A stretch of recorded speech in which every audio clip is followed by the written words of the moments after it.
Parental alienation is very real, and it affects parents all over the world. Parental alienation is a strategy where one parent intentionally displays to the child unjustified negativity aimed at the other parent. The purpose of the strategy is to damage the child's relationship with the other parent and to turn the children's emotions against that other parent. And this is happening all over the world. And today I'm going to be talking with Will.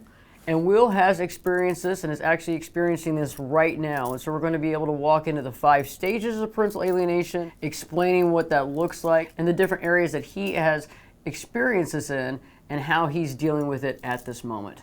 Will, great to have you here. How are you doing? Good. Thank you for having me. I'm glad you're here. It's going to be a fun little conversation for a lot of people. I think so too. Yeah. This is going to be eye-opening because I think that a lot of us, we talk about it theoretically, we talk about it in certain ideas, but we don't really talk about it directly. So Will, you recently gone through a divorce. I have. And you have 2 children. 2 daughters. And so let me ask you, when this began throughout the divorce, when did it start? When did you start seeing that there were differences between the relationship with your daughters and yourself? It started when my wife and I became separated, and I have employment that puts me on the road. I'm not exactly home all the time. Mm-hmm. I would come into town to see my children, and she'd limit time, and it was almost immediate from when I made the decision to get my divorce that she started this. It was like regimented, and mm-hmm. getting in between me and the children, my folks, grandparents, uncles, aunts, everybody. She started very small and then blew it up to a mm-hmm. point where create very bad situations, damaging situations to the children where they started to shy away from me. Okay. And this is happening to many parents all over the world. And first off, one of the things that I find interesting is that the relationship between you and your 2 daughters before this started was very different. It was Can very you explain what that relationship was like? That was a relationship where I heard, Dad, I love you, I miss you, I want to see you, I just want to hang out. Mm-hmm. To when we did get to hang out, it was very limited, very harsh time limits, because we didn't have a court order in place. But it all just started to change. I started forced I love yous, forced hugs. It just all changed, and it changed we didn't want to upset Mom, because Mom could be very vocal, animated, okay. Little outside her mind when she got upset. Okay. So what child wants to upset Mom?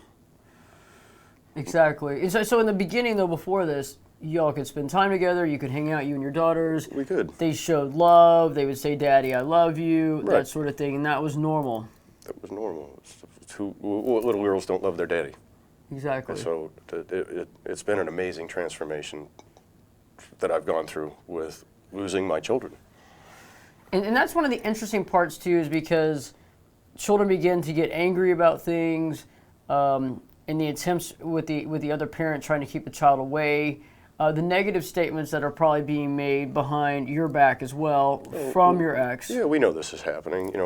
My children, their primary custodian is their mother. Mm-hmm. So anytime that there's a get-together or any time that I can be dragged through the mud, it's happening, and she's doing it in front of the children purposefully. Create this evil father that I am not. To make you look bad. Yeah, absolutely. And then, so you also saw over a period of time, as the alienation was becoming more clear, that they started feeling maybe guilty about spending time with you? Yes. I have one daughter that will not speak to me. The other one is, she's stronger, but strong people can crack under pressure. And over time, she gets nervous when the visit's going to end, when I got to bring her home. The mm-hmm. beginning of the visit is very cold and standoffish. Takes 45 minutes out of maybe a 5-hour visit that I get just to break through to the kid. And once I do break through, it's a great mm-hmm. little visit, but it's small, it's controlled. Mm-hmm. You see where I'm going with that? Right. But when the time is ended, she starts to clam up again, because she's going to go home, and she's going to be accosted by her mother.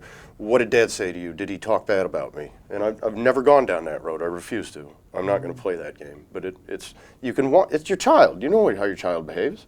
You watch the kid clam up because it's time to go home. So it literally takes about 45 minutes to an hour to crack that, and then all of a sudden it's almost like there's your daughter again. You can There's see my her. baby. Yeah. Yeah, it's wild, and it sucks that it's so small, and it's such a small time frame. When I'm supposed to have this incredible amount of time, but the time that I'm supposed to have gets loaded up with, oh, we have this activity, or I've planned this activity, or this activity, or this activity. She's busy. She has friends. Children do have lives. This is my time. Right. It's provided by the court. Interesting. Okay.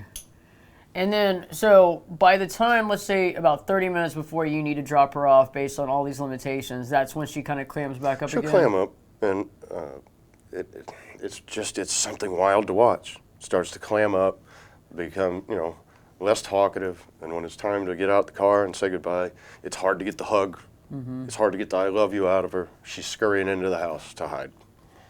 Wow. Communication. So one of the things that I find interesting is that before this started, it was probably very easy to get in touch with your kids. It was very easy to have conversations.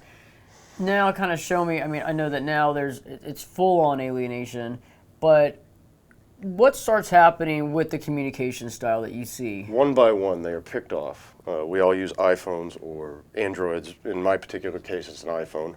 Mother owns the iCloud account. Okay. So Mom can go into the iCloud account and shut Dad off whenever she wants. My 10-year-old daughter is not going to go into a telephone and shut her dad off. When I try and call, it goes directly to voicemail. I've tried other avenues, Skype, Snapchat, all these inappropriate things that my kids are on. I can't get through to them there either. Interesting. So she's controlling the iCloud. She's controlling the communication. And so it's really, really It's hard the to ultimate get in touch. gatekeeper. Exactly. So you got this person that, and it's the only way that she can get back at me for not wanting to stick in this toxic marriage with her.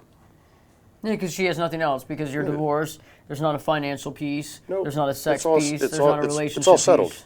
It's all settled. I mean, there's agreements in place, but she uses them as toilet paper, like she's above the law. And what she's doing is wrong, but how do you fight it? How do you fight it? You get out your wallet. Right. But at a certain point, all we're doing is pissing in the wind.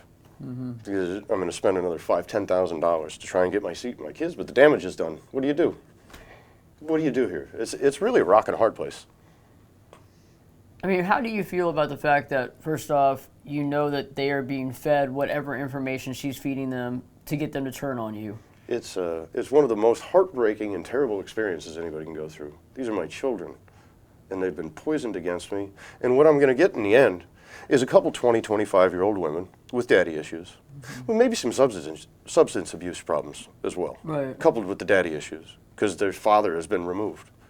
Who knows what this woman is doing? Who's in my house? Who's out of my house? Who's replaced me? Who has she had replace me in my children's lives? I've been eliminated. It's wild, and it happens. It's letting everybody know this happens. It's happening to me right now. You know, Will, one of the biggest things that I find interesting is that there's not enough people speaking out about this. There's not enough people coming forward and saying, hey, I am honestly dealing with this, and this is real. And I've had people email me from videos that I've done on YouTube or radio shows that we've done saying that they're in the middle of parental alienation. Some people are dealing with 2, 5, 10-year-old kids. Some people are dealing with 25-year-old kids that have turned on them or don't want to speak to them because of the other parent creating this friction and negativity. What would be some advice that you would give parents right now who are dealing with this and are in your shoes? Don't ever step down and fight on their level. Everything will come around. It will be incredibly painful. I'm not lying to you about that. This is going to be incredibly painful steps. Don't stoop down to their level. Just don't do it. It's painful. This takes an incredible amount of balls on my part to come out and talk to a bunch of people that I don't know about what's going on in my life. And it's painful. It's my children. I watched them being born. I had a lot of smiles, a lot of love. And for someone to do that is incredibly evil. It'll come around, but it's going to take a minute. And don't stoop to that level. It's just not worth it. You'll have to live with yourself in the end. What do you do legally? I mean, how do you feel about legal ramifications? So, are there any legal ramifications? There's plenty of legal that? ramifications. I've called the sheriff's office. They have promised me that I have a court order in place that I could see my children. They will deliver my children to me. It comes down to an empathy thing. Am I going to do that to my children? Am I going to create this other black eye? It's already terrible, and it plays right into their hand. Men are at a disadvantage, period, through the court system in divorce. We don't win much. We can negotiate a great deal, but just because you got a piece of paper doesn't mean it's not going to be more damaging to the human being psyche, the child psychology of what just happened. You're going to send police in and have them. It's going to be a giant disaster if I decide to go down that road. I'm not willing to do that. Because basically you're playing right into the hand that she's created Right. with the parental alienation. Let's reinforce this. Dad's an evil man. It's amazing how this has all worked out in her favor to damage me in my relationship with my children. Very heartful and very painful. And I know that many of you out there are going through this. You're experiencing it right now. You don't know what to do. And I think Will does have some very important information, because it's true. You're basically playing into their hand, and you're actually giving credence to them creating this false reality of how bad you are, how controlling you are. Yeah, I'm not an evil man. I promise everybody. I'm a good man. I have a good job. I have a career. I work hard, and I love my children, regardless if they are choosing not to. I will be there waiting if they decide to come see their father. You know, I have a suggestion for anybody out there that's going through this, and I've suggested this to many of my clients, and I've even suggested this to Will, is that if you can, keeping some sort of record of what was going on through the process of the time that you were not able to see your children. So as you're going through the process and you're trying to have those visitations, and the other parent is not allowing it, is creating this friction, the children are not available, those types of things, is creating some sort of journal that identifies where you were, what you were doing, how often you wanted to see them, and how often you were blocked from seeing them. And the time allotted, the times, let's say my agreement says 7 p.m. on Friday to 7 p.m. on Sunday, and I only get the child from 10 a.m. on Sunday to 4 p.m. on Sunday. And very stringent, like this person's making these rules that obviously you have a court order. That's the rules. But this person thinks that they can supersede them. And you better not mess around, because you really don't want to go down this road where you get the police involved and you just keep, so you end up being a slave to this person that's superseding the rule of law. Right. It's just wild. I can't believe that she's getting away with it, but it's happening. And it leaves for a lot of difficult decisions to be made. I want to see my children. What am I willing to pay? Down the road, right now. So what do you do in the meantime dealing with your own feelings and emotions? I bury myself in work. Okay. It's how I get away from it. Some of you might find yourself out there. There's ways you can deal with it. You can booze, you can work. There's very few things that are healthy for you, so I bury myself in work. Grab as much time as I can. That's what we get paid for, right? Refocus your energy on that. That's the only way to, and also bury myself in conversations with the family that does love me. You know, brothers, cousins, mom and dad, who you need these people. They also get thrown out the door when this happens. So my kids don't have grandparents. They don't have an uncle, because this person has destroyed this relationship. Right. Nope. Oh yeah, I remember you telling me too. Christmas time, they wouldn't even go see their grandparents. Right. They didn't want to be there. They did come. They were forced by the court to come, and it was a very uncomfortable, painful meeting. Everybody, I have one daughter that is more, she's more susceptible to wanting to try and loosen up. The other one is, she's stone cold. I don't want to be here. Because she's been fed these lies about your parents. Oh yeah, my parents are awful people, and my brother's awful, and I'm the devil. It's just wild, and I know that these things are being said. It's because I was married to the woman for 10 years. I know how she treats her enemies. Even though a year before that, or less than that, they loved their grandparents, they loved their uncle, everything was great. Mom and dad have a great farm, horses, cows, everything that a child would love about going out to the country. So why don't these kids want it? It's a head scratcher for sure. What the hell happened? We know what happened. We know what happened. We know what happened. So you end up with, how do I solve this problem? And it's very difficult to solve. You solve it with your money, lawyers, maybe some police. You still got decisions to make that are hard on you and hard on the kids. Very, very powerful. So for anybody that's been watching this video, this is very interesting, because if it's happening to you, it's painful, it's scary, but we have to find some sort of control in our life, something that we can control.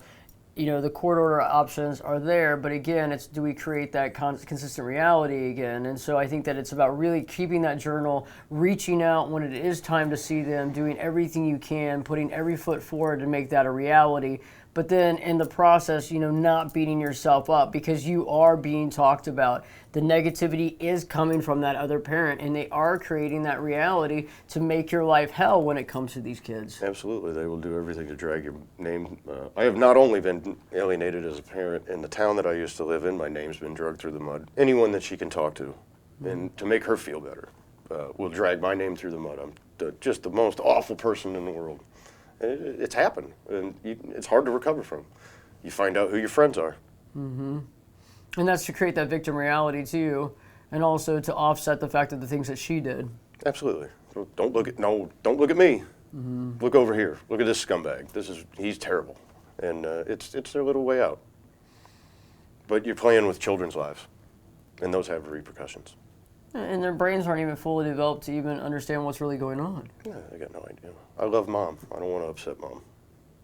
I get it, but I don't. And where's the line? That's why this is such a deep conversation that I'm trying to share with people. You end up in a spot where, well, what am I supposed to do here? I can go this way or this way, and you worry about kids growing up and being fucked up, and what's going to happen here? When really all you can do is sit and wait. Get some lawyers involved and try and make the other person a little bit miserable, but it's just going to create the narrative that she's created. It's going to enforce it, or it does make me the bad guy for $325 an hour for an attorney. That's a lot of money. It is. You got to have a good job to get divorced. That's true. Lasting thoughts? Just don't be shitty. It's not worth it. And if you go through this situation, you will find yourself in a new being where you won't have time to be this shitty. There's no time. You don't want to argue with people. Okay, fine, whatever. That's the way it is. No time to get mad or angry, because this is an experience that can bring out the worst in people. Right. Well, I'm hoping anybody that's going through this, that you have a support system. Will has a support system, that you have family and friends that are there for you, that understand the situation, and also recognizing, okay, I'm going to keep this journal, I'm going to keep this information so that the time comes that when my kids do come back around and they do have questions, I can present them with some sort of, and I hate to say it, some sort of evidence that proves the fact of how I really did want involvement with their lives, and that I was basically limited, if not completely cut off from their lives in entirety. And so this is important too, because you have something there that you can present them as well. But in the meantime, my heart goes out to you, and we understand the fact of what you're dealing with. And right now, it's everything you can do, circling the wagons, explaining and creating that reality around the people that love you and care about you, so that they know your truth, and so that you can show and share that truth with them, and do everything you can when you do have the time to see your kids, and when your kids are allowed to see you, to present them with the truth and how you feel as much as possible, that you feel is safe to tell them, but also feeling good about where you are in their lives. And I think it's all about just getting the truth out in the way that you possibly can. And I'd like to say something else when we talk about writing these things down. Do not use your iPad or your iPhone. Use a pen and paper, because it is much more meaningful, and you can go back to it. It will be there. Your little electronic device can be compromised. That's true. So don't keep your notes. Keep your notes in a piece of paper and a pen. It'll do you wonders when you need it. That's very true, and I'm glad that Will brought that up, because it's like having a journal. It's a real journal, right? And it's there, and it's written, and it has a time and a date stamp on there that you've actually written in pen that shows that, hey, on this date this happened, on this date this happened, and it creates this real, honest narrative of what you had to go through. Where you're just typing on a pad. Right. It took you a little bit more effort, and it will become more of a memory for you, and it will be there in your handwriting instead of black and white text. You'll have feeling to it, you will know when it happened, and it's there. It cannot be destroyed unless somebody burns down your house. That's true. And you have that information, and eventually when the kids come around, and I think at some point in time kids always do come around, is to be able to have that information and to share that with them. You hope that it doesn't come to that and they come around a lot earlier than that, but if not, you do have that. You can share that with them and show how you were feeling throughout the process, and being transparent and honest with them. And eventually you hope that they come around and understand that you were hurt, and that your transparency and honesty deserves some sort of honest understanding. And so I really hope that this has helped anybody that's watched this video to really accept the fact of dealing with this, but also realizing there's certain things you can do and there's certain things you could do, but trying to preserve your ability to feel better about your situation, but also dealing with what you can control is important, because if we feel completely out of control in our life, we lose perspective. And so trying to find that control where we can control it and feel better. I hope that this video has connected with you. In the comment section, let me know, have you dealt with parental alienation and how are you handling it? Are you going through it legally? Are you dealing with it much like Will is? Are there some other things that you are doing to try to take on the situation? Because I think anybody in the situation needs as much information and knowledge they can get so that they can help try to either get their kids to understand the situation, get their kids back, and also be, shown the truth of how they feel about their children, because you can feel very alone in this situation. In the meantime, don't forget to live your true life.